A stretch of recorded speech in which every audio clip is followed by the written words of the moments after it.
Welcome, everybody, to another edition of Irish Illustrated Insider. I'm Tim Prister with Tim O'Malley from Irish Illustrated, John Brice of the Football Scoop, and we just spent some time with Seider, Notre Dame's running backs coach, as well as a couple of offensive players, Jordan Faison and Washington, the transfer from Arkansas that just had a chance to play against his old team, and then Tae Johnson and Zackery from the secondary.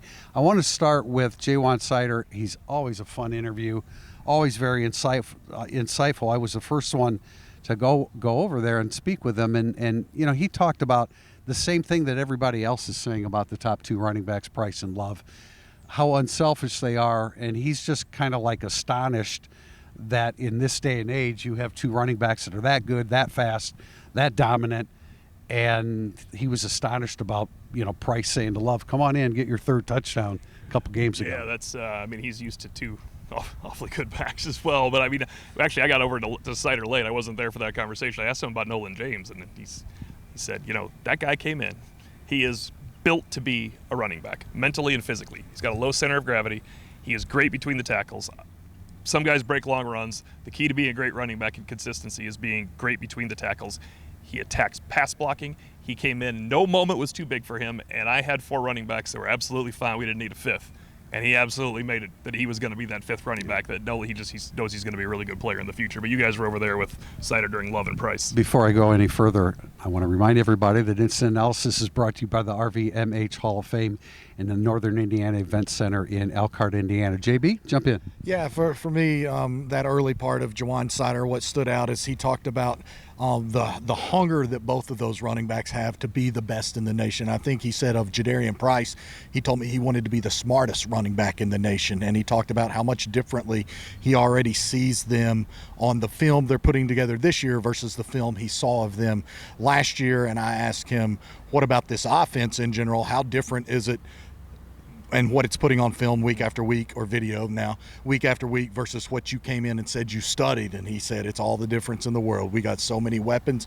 We'll throw for 400 to beat you like we did last week, or we'll run it down your throat to beat you. And I just thought the confidence continues to ooze out of every single offensive player, anyone associated with the Notre Dame offense. One more quick thing that I thought was really important to note. You want to talk about culture, unselfish leadership. This is Seider saying, you know what? We put the Texas A&M loss on us. We didn't play well enough. We didn't make a 4th and 1 that we should have made. J. Love knows he should have made it.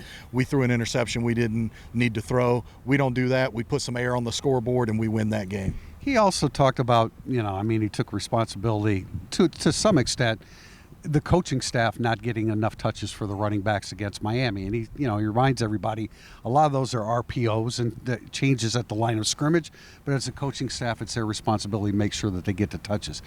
In addition to that, he says the responsibility of Love and Brice, what he tells them all the time is that, you know, CJ Carr shouldn't have to feel like he has to play superstar every game, and it's up to those two running backs to help him with that. And he's confident that, as Seider is confident, that Mike Denbrock will make sure that they get their touches. He knows that Denbrock's going to lean heavily on the ground game.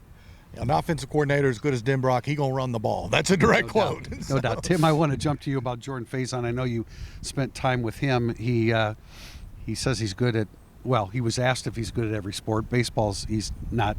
I think we've asked him that before. I think baseball is one that he doesn't claim to be very good at. But, you know, he knew that the fake punt could be called.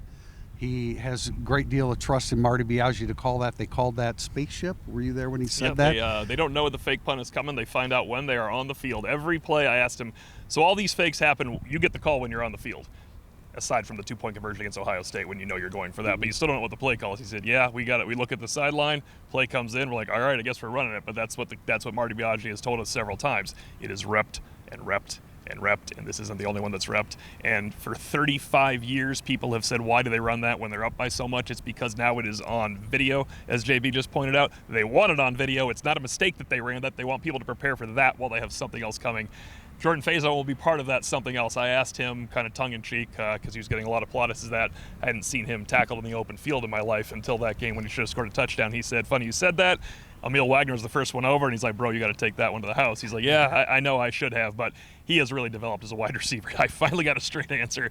He said, I've always believed I can do this.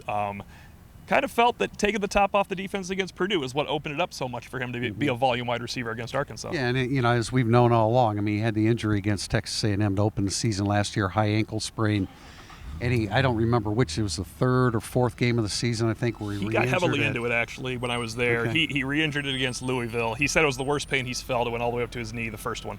Re-injured it against Louisville. He said he probably felt okay around that Georgia Tech Navy game was the first time last season. And I asked him, maybe he would have been this receiver last year. And then, of course, they wouldn't have this passing attack last year. But he was ready to blossom. He was focal point of that first half of Texas A&M in the passing game, and it just waylaid his season for him. Yeah. JB?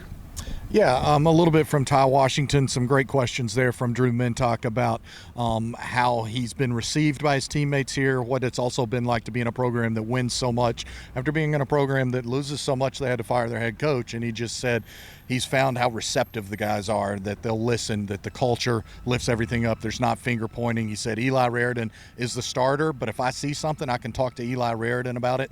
That gives you an idea of who Ty Washington is. That certainly gives you an idea of who Eli Raridan is. I asked him how much he had talked to his Arkansas teammates since the news of Sam Pittman's firing, and he said just a couple of them. And I said, were they asking you about trying to get them to Notre Dame? And he laughed, and he goes, we didn't talk too much ball. We kind of talked life. I just wanted to let them know that I was there for them. I'll leave you with this. I was talking to him about C.J. Carr, and I said, we've seen him throw a couple of no-look passes now. I said, I associate no-look passes with basketball. He goes, me too, but he threw another one today. So there you go. C.J. Carr with a no-look pass today in practice. Apparently it worked. It was not to Ty Washington because he said, I don't remember who caught it. And I said, well, if you caught it, you would remember. And he goes, I would remember. Yeah, the line about the finger pointing, Notre Dame starts 0-2. The difference between a program like Notre Dame and Arkansas, you start 0-2 after going to the national title. There's no finger pointing, and there's total belief that you're going to get things straightened out. You can't have that at a place like Arkansas because they just haven't been consistent enough. I spent a little bit of time around Tae Johnson. Tae Johnson's like pretty matter of fact that he's suddenly playing outstanding ball at safety. You know, a kid that played predominantly offense in high school. And Pete Sampson asked him about, simplifying things on defense, what that means for him in his role. And he just said, I just still have to do what I do best. I cover and I tackle, and I'm the protector of the defense, which, I mean, that's a really important step for him. A young kid like that taking ownership of his responsibility on the back end with the Don Schuler.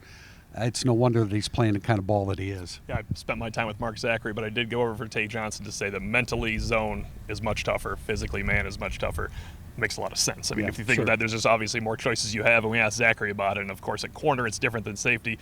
But all Zackery had to say about Tae Johnson was that when they're allowed to play basketball again in February, he might be the first one getting dunked on because Zackery's a little rusty. Now, he actually said Tae will be his biggest competition along with Micah Gilbert and Jaden Greathouse. But my takeaway from Zackery was he basically said, hey, when I was a freshman, I always played up. When I was an 8th grader, I played up. When I was in 5th grade, I played up.